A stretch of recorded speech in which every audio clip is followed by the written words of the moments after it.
Hello everyone, welcome back to spoken English class 2. ఈరోజు మనం sentence structure ఏంటి, V1 V2 V3 అంటే ఏంటి, అసలు టెన్సెస్ ఎన్ని టైప్స్ డిస్కస్ చేద్దాం. ఫస్ట్ సెంటెన్స్ స్ట్రక్చర్ అనమాట.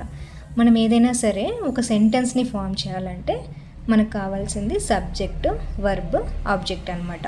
సబ్జెక్ట్ అంటే పని చేసే వ్యక్తి లేదా వస్తువు. వర్బ్ అంటే నేను ఆల్రెడీ ముందు క్లాస్లో డిస్కస్ చేశాను కదా, పనిని తెలుపుతుంది. ఆబ్జెక్ట్ అంటే ఆ పని దేనిపైన జరుగుతుంది అనే దాన్ని మనము ఆబ్జెక్ట్ ద్వారా తెలుసుకోవచ్చు. ఎగ్జాంపుల్ చూస్తే మీకు అర్థమవుతుంది. ఐ ఈట్ రైస్, నేను అన్నం తింటాను. ఇక్కడ ఐ అనేది ఏంటి, సబ్జెక్టు. ఈట్ అనేది వర్బ్. రైస్ అనేది ఏం తింటున్నాం, ఆబ్జెక్టు. అలాగే they play cricket, she rights letter. They అనేది సబ్జెక్ట్, ప్లే అనేది వర్బ్, ఆబ్జెక్ట్ అంటే క్రికెట్ అనమాట. సో ఇప్పుడు అసలు V1 V2 V3 అంటే ఏంటో చూద్దాం. జనరల్గా వర్బ్ అంటే నేను ఆల్రెడీ చెప్పాను, యాక్షన్ వర్డ్ అని.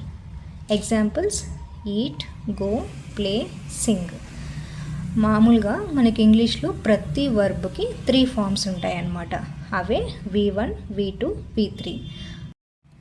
జనరల్గా మనం V1ని ప్రజెంట్ టెన్స్లో యూజ్ చేస్తామన్నమాట. అంటే ఎలా అంటే డైలీ చేస్తున్న రొటీన్ వర్క్ని చెప్పడానికి కానీ, ప్రజెంట్ చేస్తున్న దానికి చెప్పడానికి కానీ మనము V1ని యూజ్ చేస్తాము. Example go, eat, play.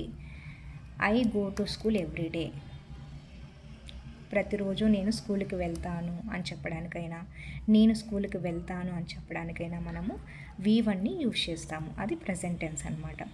అసలు V2 అంటే, V2 అనేది మనము పాస్ట్ టెన్స్లో యూజ్ చేస్తాము. Example went, ate, played.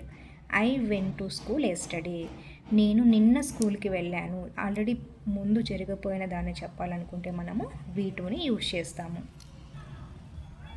Next V3 అంటే జనరల్గా మనం పర్ఫెక్ట్ టెన్స్లో యూజ్ చేస్తాము. అంటే ఏం లేదు, ఆల్రెడీ ఆ వర్క్ జరిగిపోయింది ప్రజెంట్ అని చెప్పడానికి మాత్రము V3 ఉపయోగిస్తాం. ఎగ్జాంపుల్ చూడండి, గాన్, ఈటెన్, ప్లేడ్. జనరల్గా మనము పర్ఫెక్ట్ టెన్స్లో ఇవి యూజ్ చేయాలంటే హ్యావ్, హ్యాస్, హ్యాడ్, ఈ 3లో ఏదో ఒక దాన్ని యూజ్ చేస్తామన్నమాట. వీటిని హెల్పింగ్ వర్బ్స్ అంటాము. I have gone to school అంటే నేను స్కూల్కి వెళ్ళిపోయాను అని చెప్తామన్నమాట. ఇక్కడ గాన్ అనేది V3, దీనికి హెల్పింగ్ వర్డ్ హ్యావ్ అని యూజ్ చేస్తున్నాం అన్నమాట. So I have gone to school, ఇది V3. ప్రజెంట్ గురించి ఏదైనా చెప్పాలంటే V1 యూజ్ చేయాలి. పాస్ట్ గురించి చెప్పాలంటే V2 యూజ్ చేయాలి. పర్ఫెక్ట్ టెన్స్ గురించి చెప్పాలనుకుంటే V3 యూజ్ చేస్తాము. ఫస్ట్ ఒక ఎగ్జాంపుల్ చూడండి, గో, వెంట్, గాన్. ఏదైనా సరే ఇప్పుడు మనము ఈరోజు స్కూల్కి వెళ్తాను అని చెప్పాలనుకుంటే ఐ గో టు స్కూల్ అని చెప్పచ్చు. ఆల్రెడీ జరిగిపోయిందని చెప్పాలనుకుంటే I went to school yesterday. ఇక్కడ వెంట్ యూజ్ చేస్తామన్నమాట. ఈరోజు నేను వెళ్ళిపోయాను స్కూల్కి అని చెప్పాలనుకోండి I have gone to school. అట్లా మా టెన్స్ని బట్టి V1 V2 V3 అనేది చేంజ్ అవుతాయి అన్నమాట. అలాగే నెక్స్ట్ ఎగ్జాంపుల్ ఈట్ అనేది V1 అనమాట. ఏట్ అనేది V2 అంటే పాస్ట్లో జరిగిపోయింది.